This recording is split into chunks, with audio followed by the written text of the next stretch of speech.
नमस्कार, मैं हूँ Saurabh Nagvanshi. Offer plant technology में आपका स्वागत है। और अभी हम लोग जारी रखे हुए हैं ओपेक्स स्टूडियो के, लगातार हम लोग ट्यूटोरियल जारी कर रहे हैं। इसमें इसके पहले वाले ट्यूटोरियल में हम लोगों ने मेन्यू के बारे में, ऊपर के टॉप बार के बारे में जाना था। आज हम लोग डैशबोर्ड के बारे में, और डैशबोर्ड पे जो भी ऑप्शन आपको दिख रहा है कैसे ऐड करेंगे उसके बारे में, मेन्यू के बारे में हम लोग जानेंगे।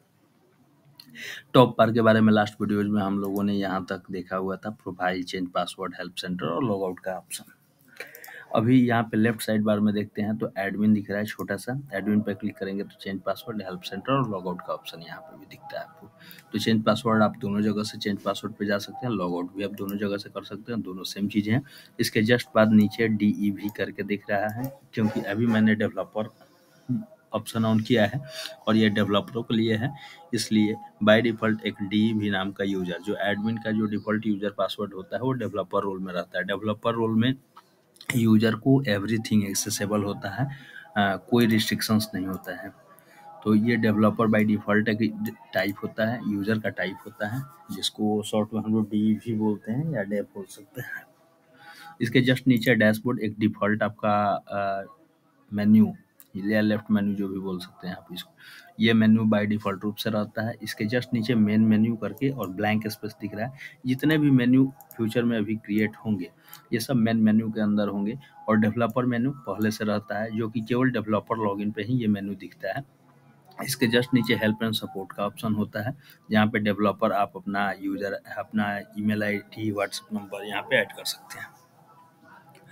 तो अभी क्या है कि अभी तो मेन्यू कोई है नहीं, तो इसके जस्ट नीचे जो डेवलपर टूल्स करके ऑप्शन है, हम लोग उसके अंदर जाके देखने का प्रयास करते हैं।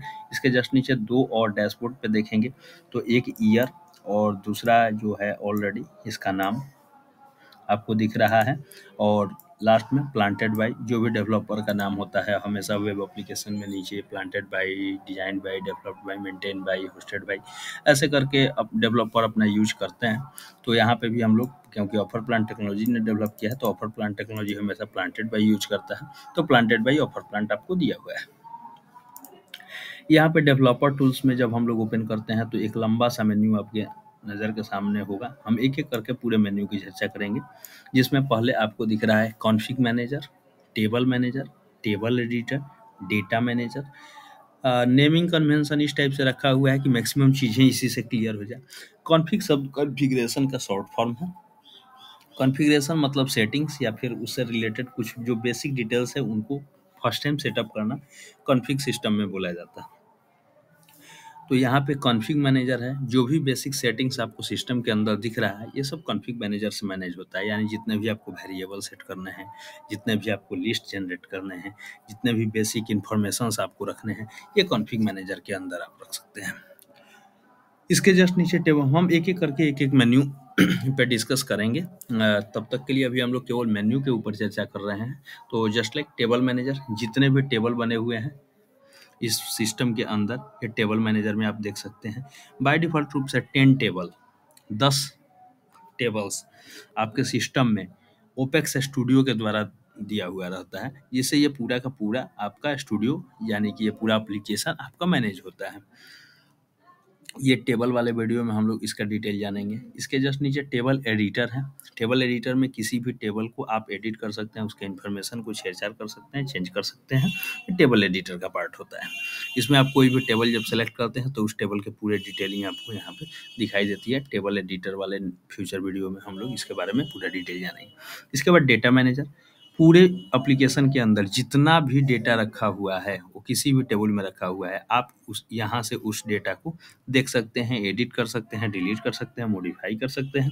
ये डेटा मैनेजर का टास्क होता है। इसके जस्ट बाद मेन्यू मैनेजर, जो भी आपको यहाँ पे मेन मेन्यू दिख रहा है, मेन मेन्यू के अंदर जितने भी मेन्यू सब मेन्यूज बनेंगे ये मेन मेन्यू से डिसाइड होगा।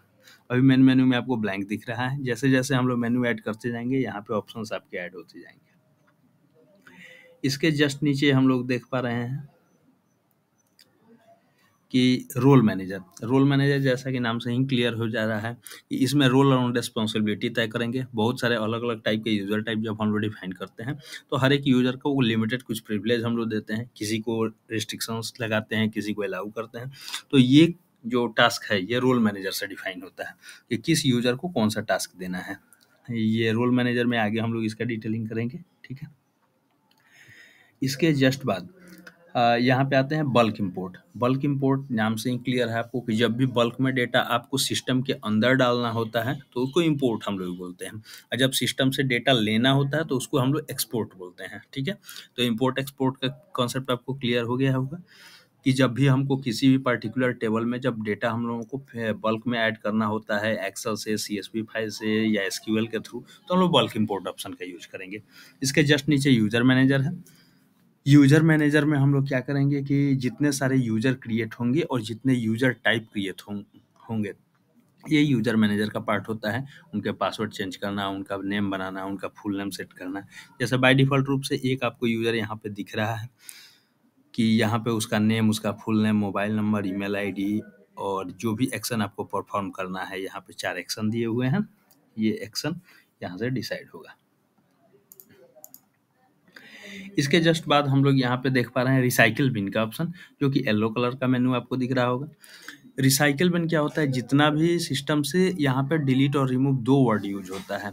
जब भी कभी डिलीट करते हैं तो वो डेटा परमानेंटली डिलीट हो जाता है, और कभी रिमूव करते हैं पूरे सिस्टम में कहीं से भी, तो रिसाइकिल बिन के अंदर वो डेटा चला जाता है। तो यहाँ से फिर से आप उस डेटा को रिस्टोर करा सकते हैं।